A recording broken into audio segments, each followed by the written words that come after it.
and welcome back to the channel. So today, as you saw in the clickbait, we're gonna do crazy stuff to the drifting cabriolet, the MK3 that we started off a couple of months ago. And if you have missed the latest videos, I'm gonna put a pin up here when we did the wide body metal shaping of the car. So I've been working a lot on the car, not wanting to bore you too much. What I have done is welded together all the front fenders and the side skirts, so they are welded. So the next stage for the front fenders are making these seams not corrode. I'm gonna show you the other side. It's also getting really good. I came far on this side. As you can see, these are almost seamless. I think this looks crazy, but I have the vision in my head and I think this can look awesome and cool.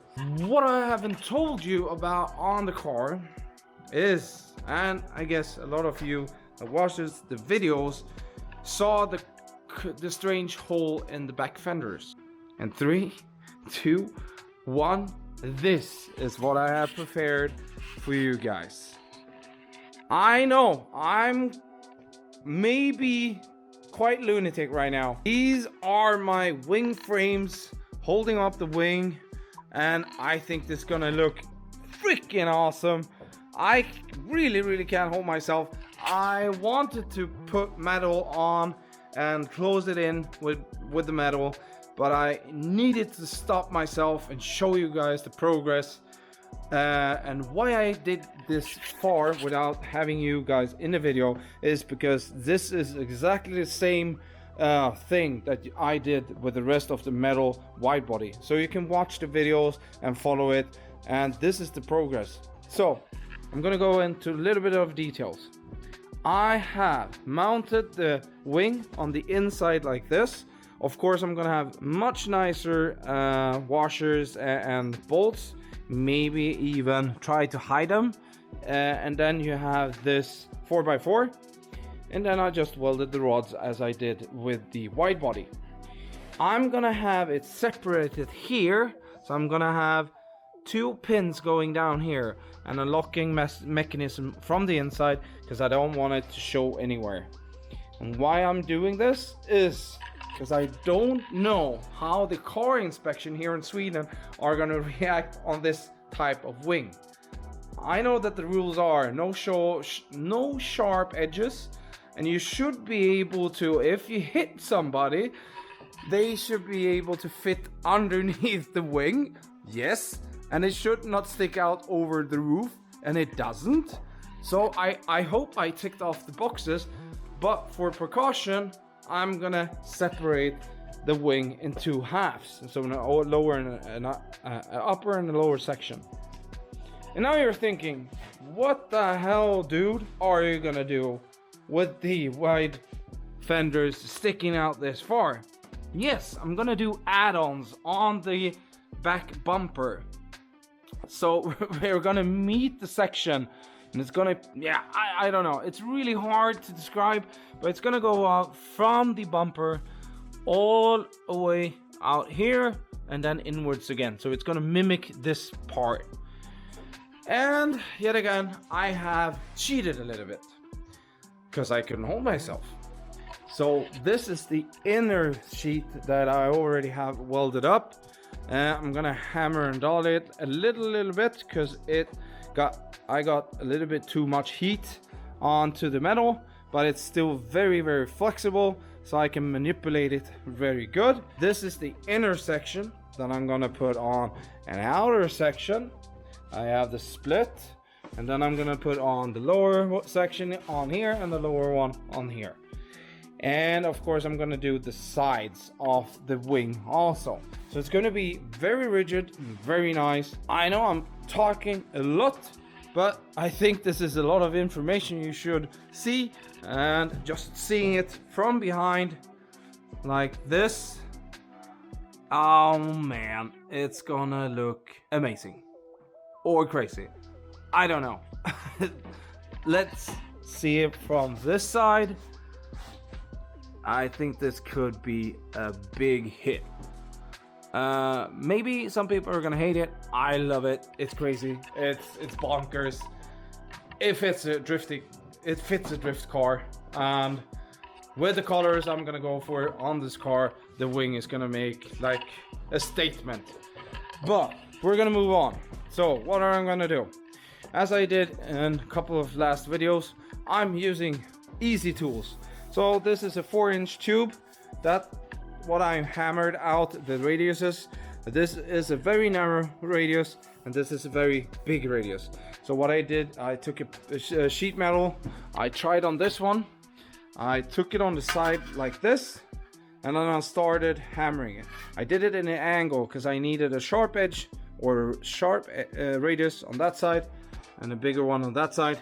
So I thought you could tag along doing the other side, and then you're gonna end up seeing a beautiful end result of a cool wing, and hopefully give you guys some inspiration doing bonkers stuff with your car. You can maybe call it riser, but this is gonna look cool in the end. Moving over to the build process, I started off just cutting out freehand with the paper, and then I'm finishing off all the contours and the radiuses with my masking tape.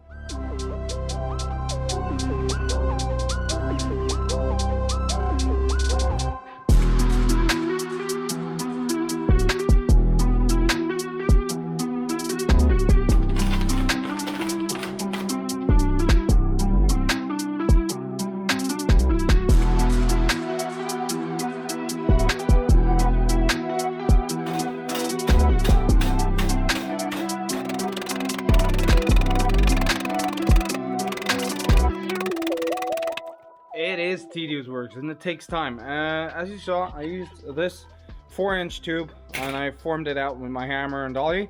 So I used this usual regular hammer, but if you have one, you could use a metal shaping hammer. And if you want to have the flatness when you have bent the radius on the sheet metal, finish off with this flat hammer and just so you get it really straight. Yes, you can just sand out the imperfections with a flat disc in the end. I was going forth and back, fitting this onto the panel on the inside. I'm starting to get happy with the radius. As you can see, it's laying flat on the inside. I'm gonna flatten out the sheet metal towards the wing mount. You don't wanna do anything, or you don't want to weld in a sheet metal that has a lot of tension. So that was my goal. Never weld in sheet metal bending it into position, because you're gonna build up so much tension and it's gonna move. In the end, it's gonna move and it's gonna crack, or it's gonna show. Or it's gonna show when you weld the whole part later on. I put small pieces in to brace it and reinforce it. And I'm gonna do exactly the same here. I'm not gonna bother you with that. I think we're gonna move over to when I'm tacking on this sheet metal, just showing you the bracing I did. I did a bracing here, underneath and underneath, and then I welded these two together so that they can't expand. Because when I'm gonna weld this is gonna want to pull that inner rod upwards. You don't want that. I want that perfect distance in between here, so I have a meeting point that's perfect. And then you don't want it to pull upwards, so I braced it with these two. Of course, I'm gonna cut all this away when I'm done with the inside, and then I clamped everything down. It was flush and snug, and as you can see, I have a little bit of a high spot here, so I'm gonna tack it here, and then I'm gonna take my hammer and dolly, hammer this down, because then I have a little bit of resistance from this side, and take my time. Don't rush this. That's not gonna help you. That's just gonna get you in trouble with the sheet metal warping.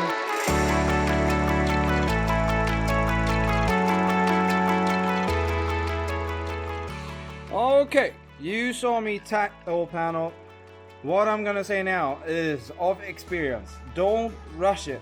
So in the beginning I did long passes.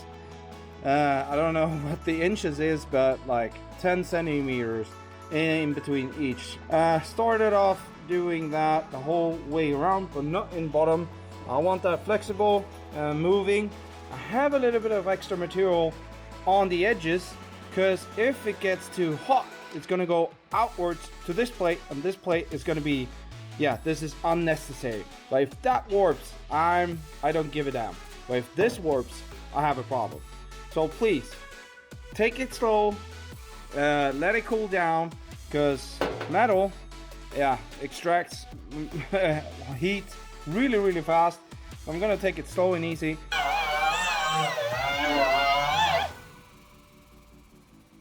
Okay guys, what am I doing now?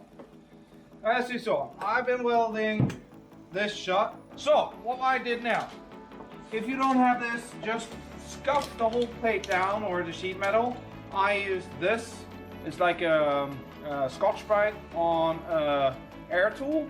And what I'm gonna use, because this, I've used it for many years. It's U-POL and it's weld-through primer.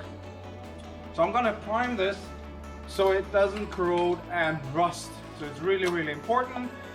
Just shake it thoroughly for 2 minutes and then put it thin dust coat over the whole section, and you have now coverage and rust protection, and you can weld through it if you need to weld again. So that's the pro with this. If you put epoxy primer and stuff like that, you're never going to be able to weld it. So U-POL is my favorite to use to these kind of applications. I'm gonna now go over to cutting out the outer section. I'm gonna do exactly the same in the inner section, but the other way around.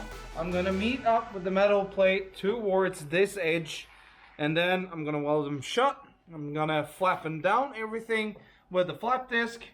This is gonna turn out epic, I think. So I can't wait to see like a 90% or 80% finish, because then we can see how, yeah, I wanted to say a bad word, but how wide the car is going to be. You know what I mean. But stay tuned for the next one.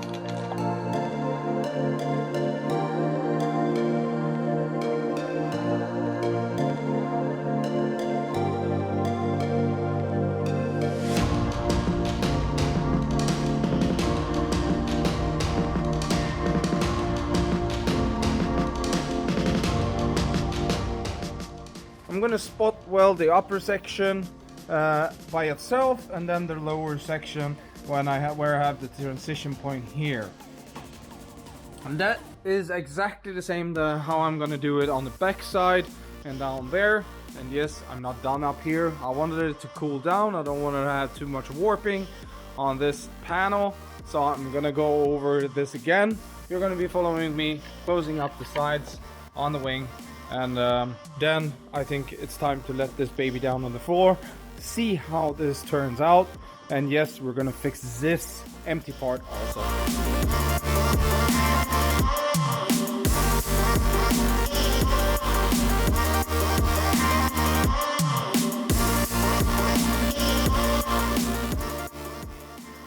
What you can see in the time lapse was that first of all, very small steps in between. As I said, you don't want to warp the sheet metal. It's going forward. It's looking quite hefty and nasty and good as I want it. And yes, I'm going to change out that section because that warped as hell and I can't save it. So that's going to be changed. Don't worry.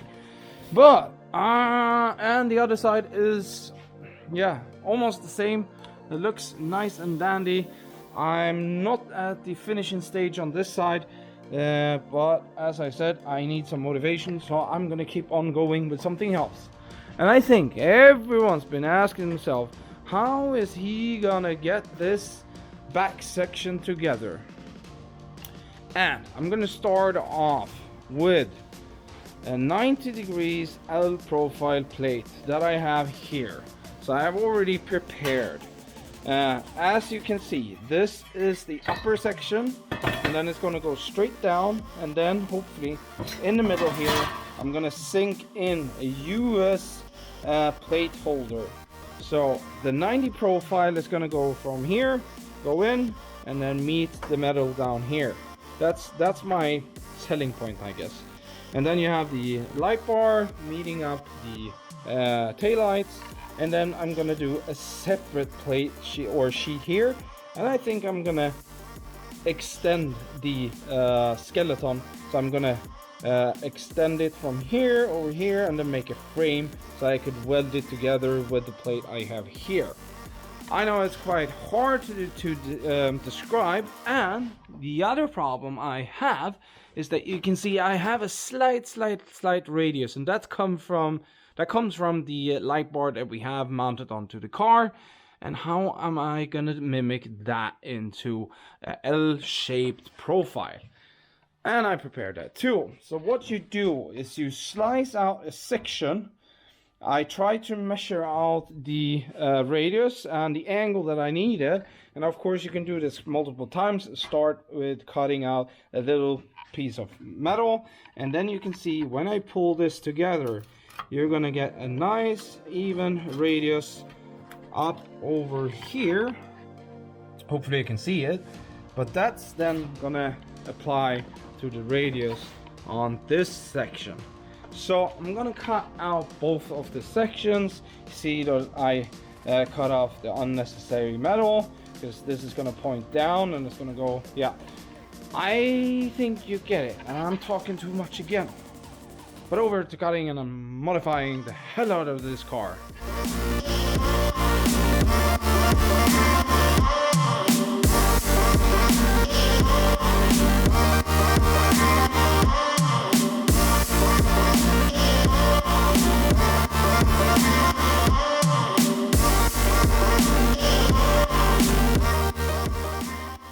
I think this came out really good, and just picture yourself a license plate here. But could you comment in the comment section below, should I try to put in an American license plate holder? And what I mean with that is to sink in the license plate holder into the sheet metal, so it sinks in, so the license plate's going to be flush with the sheet metal. Or should I just go for the magnet version, put in magnets in behind, put my license plate on, and be done there? I really like your comments, so please help me through this build. And just for the next video, I'm gonna go into building back bumper and front bumper, making it flow better with the body that we have made now. And as you can see, I have small dots all over the place here, and that's why, because I started off with 3D printing together with Matthias, and we're gonna go more in depth and in detail about that in the next video. Thanks for staying this long into the video, and now I can finally say that we're in the end of this video, showing up the results of the wing stand and the wing itself, and making this booty licious. So I know that I go into very much details, but I promise you I have cut away up to 90% of the material I have, because it's very hard to find a balance between being very informative and boring out you guys. So I'm gonna stop talking right now, and we're gonna go into the end result of the wing. And I'm super happy with the results from the sheet metal that we did on the back lid, and then combining it with the ID5, ID4 taillights and the wing. And just look at this beauty.